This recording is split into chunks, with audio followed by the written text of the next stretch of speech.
So, welcome to episode 4 of Ambition Talks Tax Careers, Navigating the Offer. And thank you so much for joining us today. So, in this episode, we will be providing practical insights for tax directors exploring the offer negotiation process. And this will include sharing tips and insights and experience on how to navigate this very important stage of your job search. Now, just before we begin, I did want to mention that we will be suggesting and discussing best practices, but this may not necessarily apply to all. And it will very much depend on your personal circumstances. Now, when we work with candidates, we always tailor our guidance and advice according to the circumstances. Now, I wanted to first introduce you to our Ambition Tax team. We have today on our webinar myself, Claire Chong, and Chris Chen. Hi, everyone. We also have another colleague, Tasneema, who was unable to join us today and covers VAT and direct tax alongside some private client tax roles as well. Now, moving on to our agenda. So in terms of key topics that we will be covering off, we will start with how to get offer ready, walking you through some vital information to share with your recruiter and why. We'll then move on to discussing salary reviews, salary bandings, and the impact of the market on salaries, and how you can potentially actually influence your offer. And we'll also cover other aspects of the offer, which often gets forgotten about, but could be quite material alongside the importance of timing.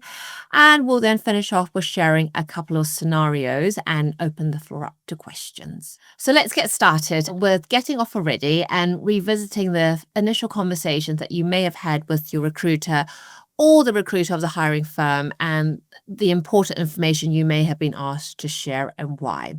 Now, always in our first meetings with our candidates, we make a real effort to ensure we've discussed or at least touched on the topic of the candidate's current compensation package alongside expectations. In some cases, candidates may not be able to provide a definitive or firm expectation, possibly due to maybe, say, salary review that's up and coming, or maybe the candidate's not sure of what the market's paying, or simply because the candidate just wants to focus on the opportunity itself before considering financials. Now, in all scenarios, it's absolutely fine, but we do believe it's essential that your recruiter or us maintains ongoing dialogue with you regarding package expectations throughout the process. The reason being is that there might actually be quite a set and firm budget allocated to the role that you're interviewing for, which could actually differ from your ultimate expectations, even if it wasn't actually fully discussed from the outset. And so to avoid any disappointments and to avoid any, time being wasted, we find it's really important to maintain some form of dialogue around, even if it's just rough expectations, if you're not in a position to give firm numbers. So we personally will make a point in revisiting package discussions throughout our conversations during the process. As mentioned, director level processes do take some time. We're talking up to 3 to 4 months, and a lot can happen during that time. Yeah, I think I just want to kind of jump in and say, if your situation and circumstances do change, it is really important to keep us updated and just talk through it with us, be as candid as possible. I mean, the worst outcome is a last minute surprise where expectations can't really be met. So obviously it potentially wastes time for both yourself and the hiring. So yeah, please do be as candid as possible with us. Completely agree with you there, Chris. And also, there are other elements as well of your package that I think is very important to ensure that you outline. For example, pension contributions, any insurances they have, for example, private medical, income protection, life cover, and bonuses. Now, on the bonus piece, if your bonus has multiple components, I would say break these down and specify how your current bonus is made up. Also discuss when you're expecting bonuses to be paid out. The timing of the payout of your bonuses actually could have a huge impact on when you can resign, depending on, the size of the bonus that you're waiting on. We've had situations where we weren't really made aware of the size of the bonus that the candidate was waiting on, or even the candidate was actually surprised as to what they were going to get paid out. And this all didn't kind of surface until offer stage. And we ended up delaying the candidate's start date for a further 2 months, so they could actually wait to receive the bonus before they could resign. And ultimately, the candidate wasn't able to join for a total, we had the firm waiting for another 5 months for the candidate to finally join them, which, to be honest, in most situations is not ideal. Now, a solution to that, however, may be that, we can do our part and try and negotiate a sign-on bonus for you, which we always make an effort to do so. We'll ask the question. We can't guarantee that there will always be a sign-on bonus. But the message here really is, don't leave things to the last minute. Disclose everything that you can to your recruiter, to the hiring firm, as this could possibly have an unfavorable implication at the offer stage. And over to you, Chris. Yeah, of course. So, I mean, let's start with discussing upcoming salary reviews at your current firm that you're at. So, it is really important to know when your salary reviews are coming up. They tend to be kind of following inflationary increases or performance related increases, and they do tend to occur at very specific points of the year. So, if you do know that you are having a salary review upcoming, please do let us know during our initial conversation. The reason being is that as part of your offer negotiation process, is really important to know, as this can be a tool, particularly when salary increases are kind of based on performances. Having a rough idea of things like performance ratings is very handy. I know that it can be quite personal, but it is good for us to know these. And yeah, at the end of the day, it's a tool for the offer negotiation process. And also it will help us to kind of understand what your increments will likely be. And then we can ultimately go back to the hiring managers or the firm with just more confidence, and also have more of a kind of meaningful conversation with the hiring managers regarding this. And it will kind of help us come to the best conclusion with the offer. Yeah, thank you so much, Chris. That's very, very, very insightful. And I do completely agree that there needs to be, I think, a lot of importance placed on addressing upcoming salary reviews. I don't think we understand the implications of it enough. Hence why I think, you do need to think ahead and understand kind of, what the impact's going to be. Now, I want to move on to discussing how the market actually impacts your salary. And is there anything you could potentially do to influence this? Now, we all know the market has been a difficult one to navigate in the past 24 months or even longer. There's been lots of uncertainty, despite huge amounts of growth in the practice sector, but it's largely driven by PE backing. We are ultimately still being impacted by limitations that are created by uncertain economic environments that we are in. Now, if we were to look at tax directors' typical salaries, basic salaries, they're ranging anywhere between £100,000 through to £170,000 per annum. That will be dependent on where you're located and your specialism, which, to be honest, actually isn't too dissimilar to director salaries back 3 years ago in 2022. Now, there have been some areas such as, say, the transaction and deals tax sector, as well as the US corporate tax side of things, which are seeing slightly more competitive salaries being offered given the niche and demand. But in general, I think a little bit of a stagnation in terms of salary levels. Now, however, not all doom and gloom. You might be thinking, is there anything I can do to achieve the best possible offer and maybe counter the impact of current market conditions? And I would say yes. And this also brings us back to things we covered off in our second webinar, where we emphasize the importance of highlighting key projects, complex advisory work that you've been involved in, and showcasing your ability to win work, and also demonstrating really strong leadership skills. So all of these things effectively, which is, demonstrating a strategic approach in your role, and also, being able to navigate complex and evolving tax legislations, will actually have a positive impact on your overall package. So don't dismiss that. Yeah, I mean, it's something I couldn't agree more with, Claire, I think, regarding the market and the salary levels. I mean, speaking of salary guides, we did recently release a H2 salary guide for the second half of 2025. So if it's something that you're keen to kind of learn more about or discuss in further detail, then please do let us know, because there are some nuances on there. But yeah, following on from the salary piece, I did want to also touch on salary bandings. Of course, each firm is going to have its own bandings for each level, and firms do rarely stretch these bandings unless they're looking for someone with maybe a particular niche skill set, or if your current salary is already kind of slightly out of bandings, they might be a bit more flexible there. And I mean, as you approach more senior positions, particularly director level, I think remuneration tends to be seen as a full package, including your bonuses and benefits, etc., rather than just your basic salary. So even if you feel like your basic salary is quite far out of bandings, or you feel like you're being remunerated quite well already on the basic side of things, don't be alarmed. There are other tools we can use to negotiate with, such as sign-on bonuses and all these other benefits that come with it. So, and I think more and more firms are constantly reviewing these benefit packages. So there is a lot to negotiate with. And thank you for that, Chris. And following on from this, I actually wanted to discuss other aspects of the package in addition to your basic salary. So in addition to your basic salary, we'll tend to, at the director level, see a cash or car allowance, potentially firm-wide bonus, a discretionary bonus, depending on the firm you're with, obviously. And also, it's very, just on the bonus piece, it's very important to understand the metrics involved in measuring performance, because this could actually potentially have quite a huge impact on the bonus that you end up receiving. And I would say, a way to ensure that you don't have any surprises or you are fully aware of what goes into actually calculating your bonus, ask these questions early on.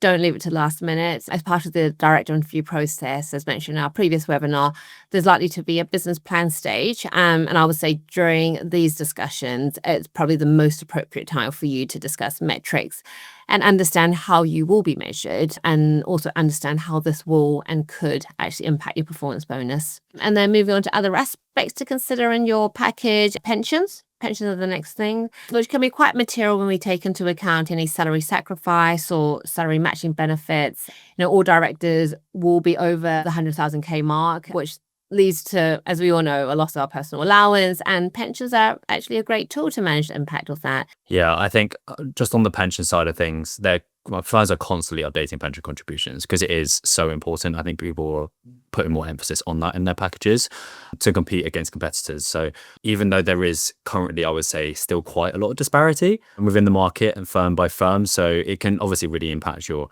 overall package. So it's definitely something to take into account. No, agree, Chris. I do think you do need to spend some time to understand the science behind the pension package that you are going to be getting in the next role, particularly if you've had quite a complex or quite a generous one with your existing firm. Next would be private medical insurance as well, and death and service tends to also be, I'm seeing that more and more actually, to be honest, being provided even at the early stages of your career, as well as income protection. Now, income protection, I'm not seeing it as often, I would say, below the director level, and it's not always within the direct package, but some firms do offer it. And I think it's more so the fact that if you have it for your existing firm and you're not going to get it with the new firm that you move over to, you have to understand what the implications are and whether it's, material and significant enough for you to have to maybe consider taking it out privately and the cost behind it. Now, onto the private medical insurance piece. Some firms will cover for yourself and spouse, family, etc., and some don't.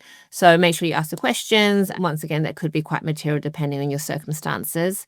And then the next piece is annual leave. It's another, I think, element of the package which can have a huge impact, and some candidates kind of don't really ask the question until the end, or they don't kind of disclose what their full annual leave packages until the end as well, when we're trying to understand, the comparisons between what they're going to be receiving in the new firm and what they're currently on. Now, the reason why I do want to spend a little bit of time on annual leave is that I think, depending on your personal circumstances, some may require more annual leave than others, and the ability to be able to buy additional holidays is quite important, and not all firms actually offer this. So I would say let us know early on, ask the question as well. Don't be afraid to ask the question.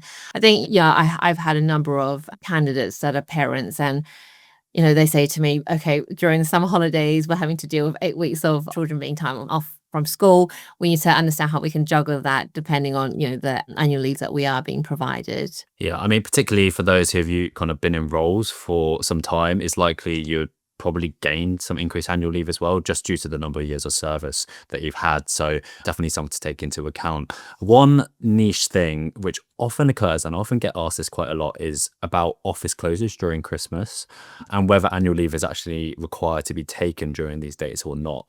So I know some firms often say, okay, you had to take these days off for Christmas. Sometimes you'll get extra days. So it really depends firm by firm.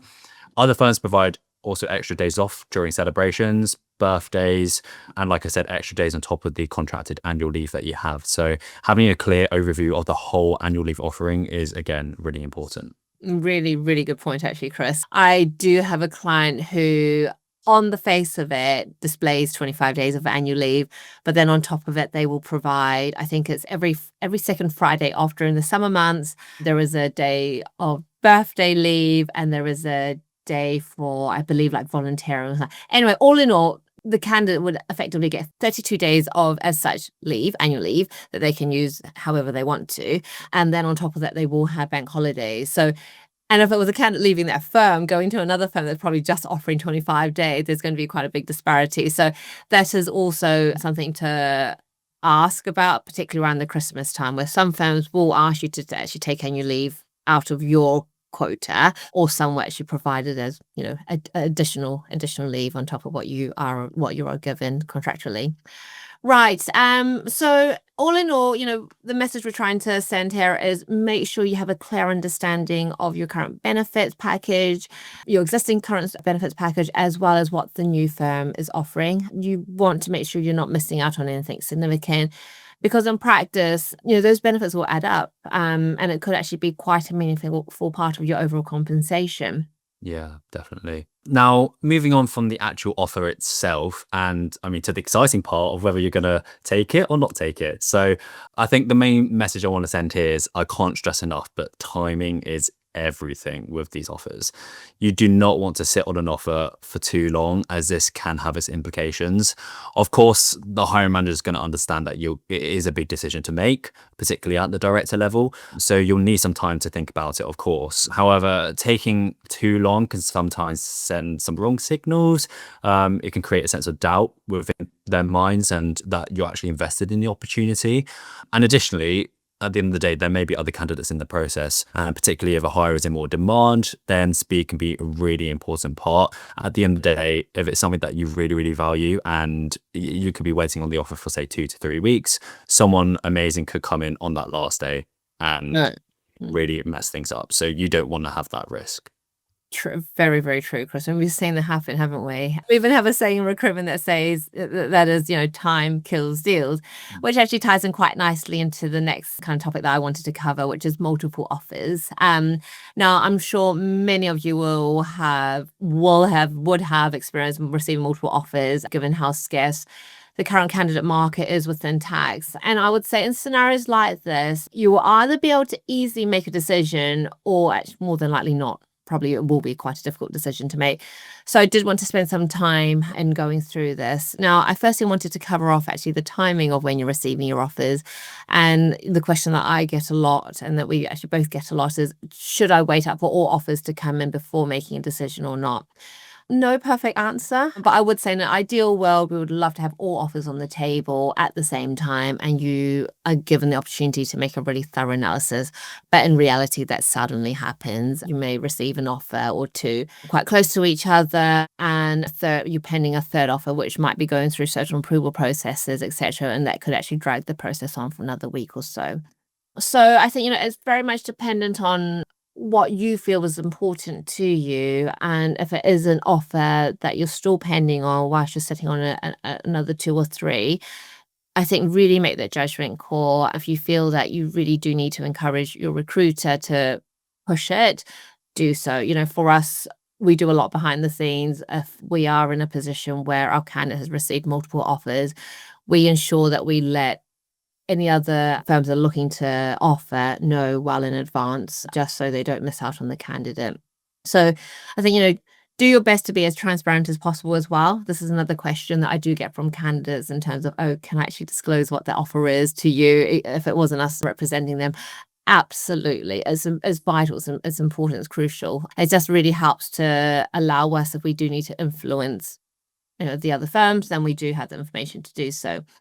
Okay, so say we get to the point where we finally have all the offers on the table and it's now making that decision. I always say to candidates, take your time. I know we mentioned time does kill deals, but when you're in a situation where you've got all the offers out on the table, you really do need to spend some time to outline the pros, the cons, and the key details behind the nature of the role, the structure of the package. Everything needs to be looked into in detail, I'd say, as just to ensure that you are making a fully informed decision and you're not going to regret anything, or even which we've had before, we have a candidate accepting and then still pondering and wondering if they made the right decision. You don't ever want to be in that situation. I think, once you do decide to accept an offer, you want it to be a very firm decision that you're making. So, I think also another thing I do get my candidates to do is, when you are in a situation and you are struggling slightly to kind of make a decision, I always say, bring yourself back to the beginning of your job search, why you started the job search, and then understand of the offers that you have on the table, which ones are best addressing what you are looking for, what you have been looking for. As a bit on the actual structure of the offer itself, I would always say understand how each offer has been structured maybe one might be more weighted towards a slightly larger basic salary with a smaller discretionary bonus, or vice versa. In situations where maybe there's a smaller lean on the basic salary and there's a higher upside from a discretionary bonus piece, you really do need to assess your current lifestyle and the lifestyle that you want to maintain, or maybe certain outgoings that are non-negotiable, and ensure that actually makes sense for you. We are seeing more and more PE-backed practices, and with that, there is going to be, I think, a larger lean in being able to remunerate candidates based on performance, and that might mean equity offerings and a slightly smaller basic salary. And this is now actually happening before we get to partner level. We're sort of seeing that at the director level because of this, the change in sort of the ownership or practices now. Yeah, it's definitely something that's become more common. Even in the past year, we've seen it with some big clients. So yeah. But on a quick note, I did also want to say, I appreciate, obviously, this is a lot to consider. And of course, you want to make the most informed decision that you can. So to help, I think firms often do accommodate extra conversations post-offer. So it may be the case that you might need some further clarification, some queries regarding the opportunity, or you just kind of need some reassurance from the partners that it is the right opportunity for you. Just to reemphasize, don't rush making a decision. So we're here to help you get all the facts and address any thoughts that may still be hanging over you. So if further discussions are something that you would like and really do need, then please do let us or your recruiter know, and obviously we can help arrange that for you. True. Also, actually, another scenario that I did want to mention, which may not necessarily be an offer externally, but a counteroffer. Now, counteroffers are becoming more and more common in today's market, where the candidate pool is so scarce and the cost and time involved in replacing a senior hire does actually compel companies to do as much as they can to retain staff. So I did actually want to touch on this again. I know we've spoken about it in our previous webinar, but yeah, do feel free to refer back to episode 3, where we spent a bit of time going through counteroffers. But ultimately, the message here, or what the message we were trying to send as well in our previous webinar, is that particularly at the director level, taking a counteroffer it has its implications, and it can be quite detrimental to your future career with your existing firm if you do end up staying. It's more because of the reason that, partner is pretty much the next step you're going to be looking at. And when you do go through the partnership panel, the panel you're up against may actually scrutinize the fact that you've tried to leave the firm before and really question your commitment to the partnership. So it's something that we consistently speak about. It's a conversation that we always have with candidates. And it's quite funny because sometimes candidates are like, no, we won't get counted, or I definitely won't take a counteroffer. But until it happens, you actually don't know how you're going to react. But I do think it's a conversation that we need to have it consistently as well with our candidates, because if there is anything that we need to address, or if we actually feel that the candidate's better to stick with their current firm, then we may actually encourage it. Okay, I also did want to touch on working arrangements as well. Not directly related to your package, but it's still, I think, quite a potential key aspect to your offer. As we all know, post-COVID, expectations on hybrid working arrangements have changed things up hugely.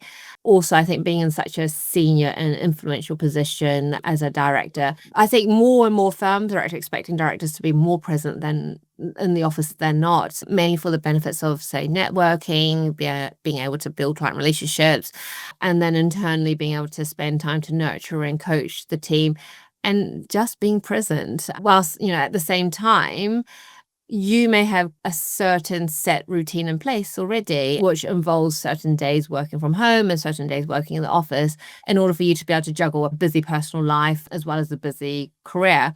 Or another situation that we have seen are candidates that have moved further away. The cost and time involved in actually traveling into, say, if it was central London, isn't feasible, and sometimes doesn't make sense if, for example, they are moving on to another role and the compensation doesn't quite reflect the fact that, they are having to come in more often than not.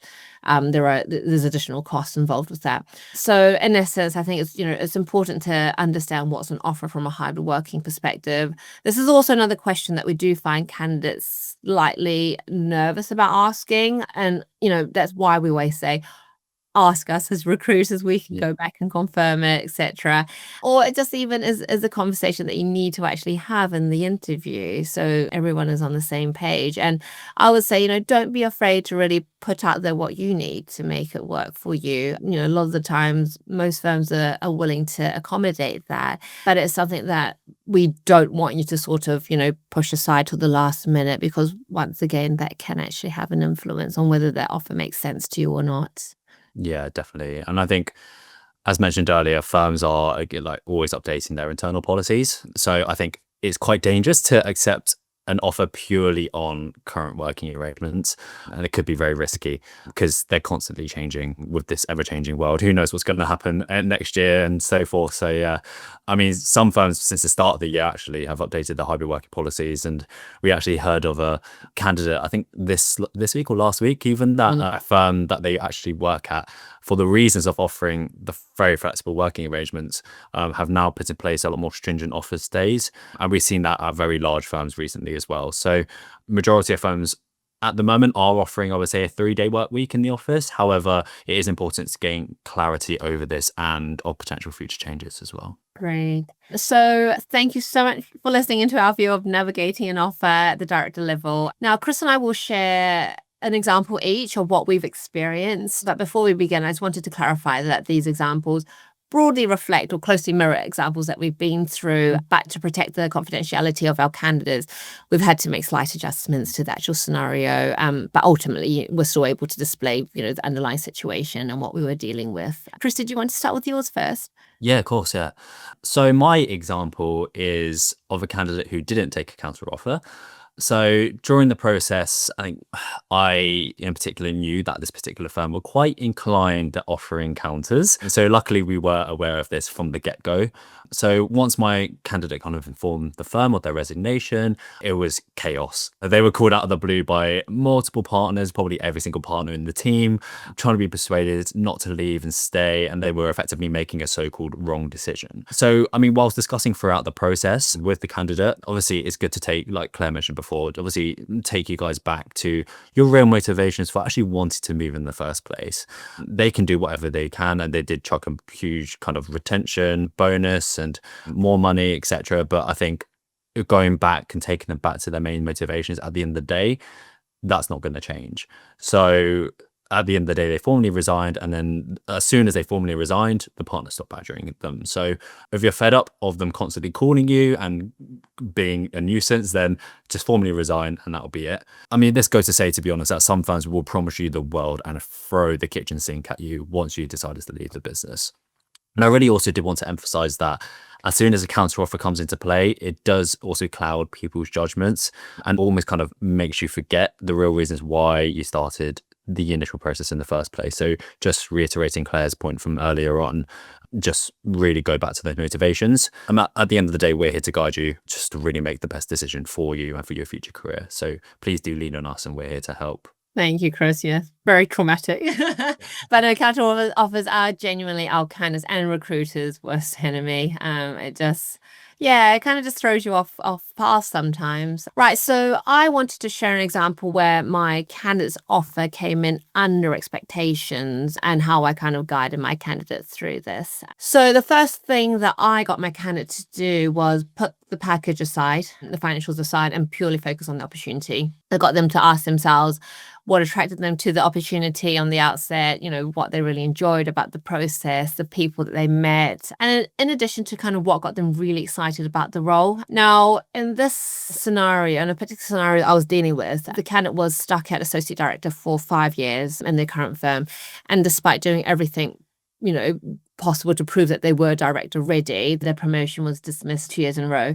Whilst the firm that they were interviewing with and received an offer for really, really appreciated the expertise and experience and were confident in their skills, hence why they offered the candidate step up to director alongside a fantastic career path.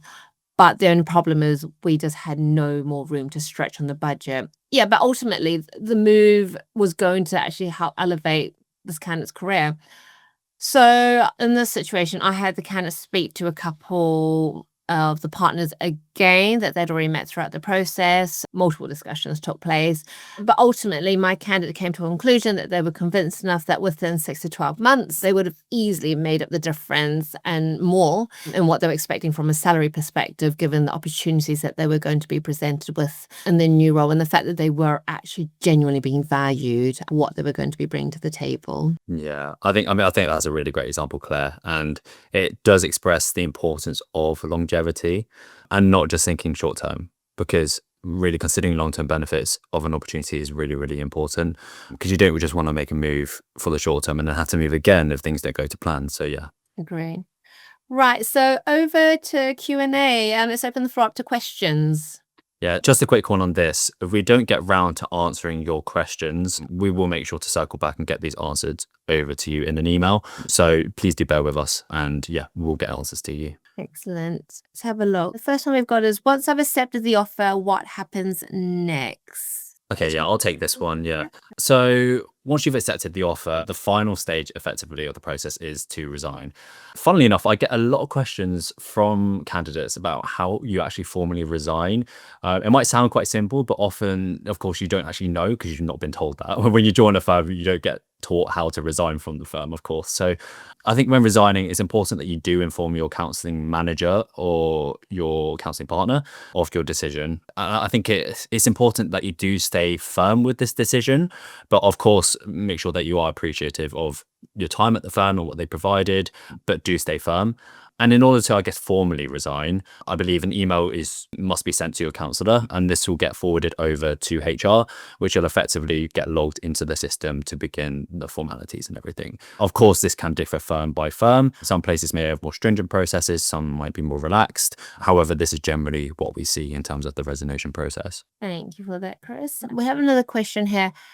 Are you able to give some examples of when you've been able to renegotiate the offer for a candidate? Okay, can I take this one? I've had a few examples actually. So yes, I personally have experienced this before, but I just wanted to say at director level, it becomes increasingly harder, and it's more so because a lot of thought, and it's, we've been through a very, very extensive vetting process before the offer is formally presented.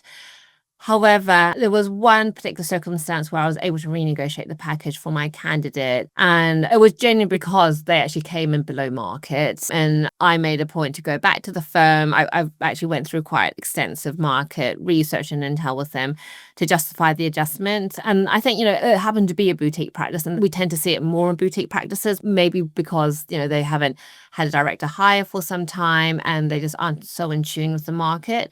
I've had another example where we weren't too far off from what the candidate was actually ultimately asking for. But going back to the multiple offer situation, a candidate was sitting on 2 other offers, paying slightly more, but they ultimately wanted to take the opportunity that was offering slightly less.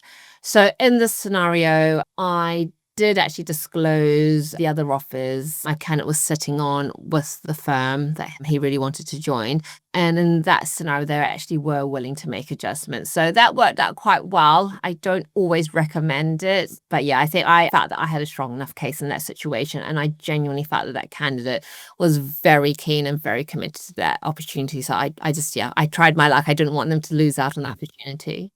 Yeah. Okay, I think there's another question we might have time for here.